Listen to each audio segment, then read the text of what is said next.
That's going to be a pretty tough act to follow.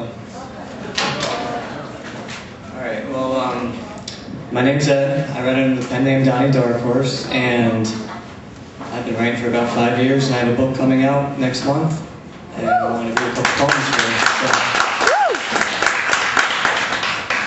First poem I'm going to read is one of those lost love poems that everyone's written in high school, and it's about a girl who wasn't who I thought she was. It's called California Clone. We both smell of sex even though we've slept on separate sheets for several dozen sunsets. We both see that same sun set over the horizon, just off the coast of different oceans. We both taste the truth tiptoeing off the tips of our tongues, yet it seems as if only lies are able to somehow spill out. We both hear the lone wolf's contagious cry in the distance off the pinnacle of a peak. I just can't tell if it's the Rocky or Appalachian Mountains.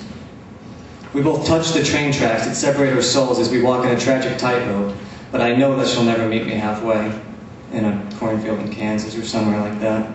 She poses for the camera and feigns a smile while simulating how to suitably showcase pseudo-sentiments and sensations. She walks the red carpet like a robot, except there are no wires. She still shows some slight and subtle signs that she was once a human being, like that tear that fell from her eye on that frigid night in mid-December when she boarded that plane to the Pacific and told me, "Donnie, my darling, I don't think I'm ever going to see the Atlantic Ocean again." All the agents and assholes out west have now transformed and molded her into what she promised she would never become, a contaminated, comatose clone, continuously crashing cars in her cranium. She even dyed her hair platinum blonde, and died a little inside too. What she does not know is that for her, there is a feasible way out. It's called Arizona, it's called Nevada, it's called Oregon, hell, it's even called Mexico. And the spotlight always shines on her. But her heart hibernates in Hollywood now. And the spectacular stage is now her claustrophobic cage. And all the hormone-happy teenage drama queens mold themselves into an identical copy of her figure and form.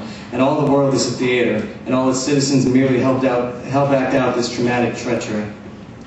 Someone once told me that it never snows in San Francisco, and it never hails in Hawaii, and it never rains in Washington, but I could see the storm clouds suffocating Seattle even from the Atlantic Ocean. I could smell the sex on her mattress from 17 states away. I could taste the truth on the tip of her tongue as she sucks the semen off of her director's $1 million dick.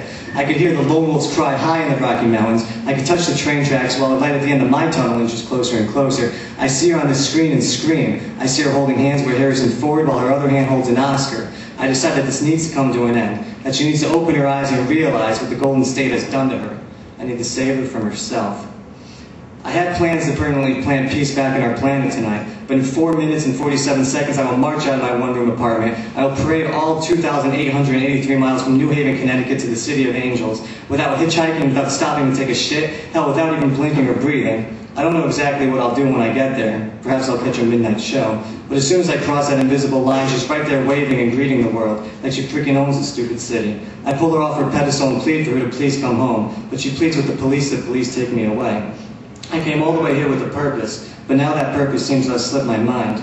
Perhaps I've become a California clone too myself. Perhaps it wasn't her fault after all. Perhaps it was the Pacific. I grab her by the hand, I hold her and kiss her in a way even Clark Gable would have applauded and approved of, but I don't have the heart to look her in the eye and tell her that she's the worst thing to happen to this world since Newark, New Jersey, that she's become more dirty and disgusting than Detroit, that our relationship is a bigger mistake than the invention of Velcro, that the chances of me and her overcoming the obstacles are less likely than the Chicago Cubs winning the World Series, that she is more overrated and glorified than God. I finally lift my head and stare at the stranger, a distasteful counterfeit version of my former soulmate. I almost vomit over the sight of her fake tan and acrylic nails and bleached blonde hair and 10 tons of makeup. I breathe again for the first time since Bridgeport, and blink again for the first time since Brooklyn, and speak again for the first time since Santa Fe. And as an ounce of oil drips from her eye, I ask, "Is this really you?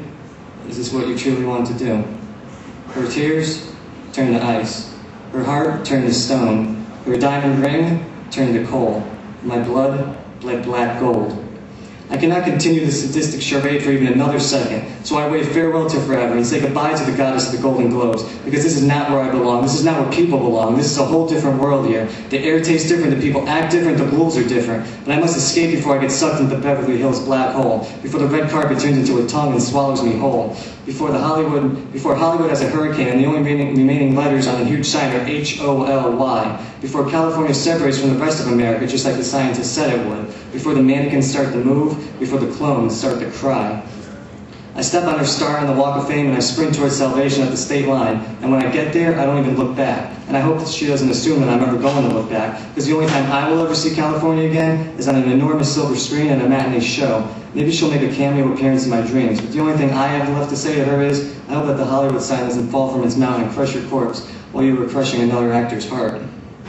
So I hang my head low and stare at the train tracks as I walk back to the Atlantic alone, forcing myself to accept the fact that my former ally is now merely another Beverly Hills Barbie doll, another Malibu mannequin, another corrupted California clone.